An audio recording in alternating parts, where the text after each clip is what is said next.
ابن تیمیه چون در برابر شیعه قرار گرفته، بینندگان عزیز یادتان باشه عمریه در برابر شیعه وقتی که قرار میگیرن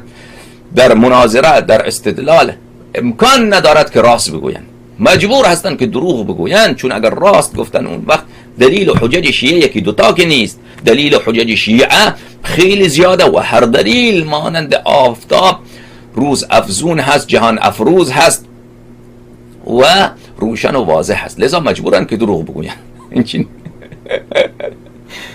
و همچنین جماعت نابکار دجالیه این چنین هستن، وقتی که در برابر شیعیان قرار میگیرن این جماعت دجالیه مجبورن که دروغ بگویند، مجبورن که بله تمام علما قائل به ولایت فقیه بودند، بله ائمه علیهم السلام شهید شدن از برای تشکیل دولت اسلامی، این آرمان تمام ائمه علیهم السلام بوده، آرمان تمام انبیا علیهم السلام بوده، و از این خزعبلات و دروغ ها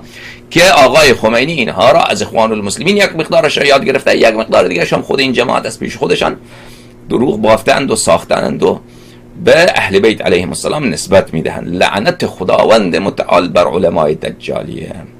و خداوند متعال شیعیان را، مؤمنین را از شر دجالیه حفظ بکند، چون این جماعت خطرش خیلی بیشتر از وهابیت، خطرش خیلی بیشتر از داعش. چرا؟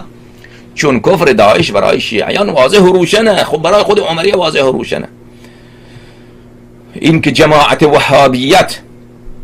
این جماعت وهابیت جماعت گمراهی هستند یا ثابت کردن کفر و ابوبکر و عمر، این کار سهل و آسانی هست و این بیشتر شیعیان میدانند. اما جماعت دجالیه جماعتی هستند که ابن تیمیه به صورت شیعه، به صورت روحانی شیعه، عالم شیعه، آیت الله شیعه آمده تمام حوزه های شیعه را به دست گرفته، تمام منابر شیعه را به دست گرفته. لذا من میگویم که خطر خمینی و خطر خامنه‌ای و خطر این جماعت کافر فاسق ملعون به تبهکار گناهکار منحرف از خطر وهابیت و داعش خیلی بیشتره و اصلا داعش ساخته دست خامنه‌ای و قاسم سلیمانی و اطلاعات ایران هست. این را بدانید. بینید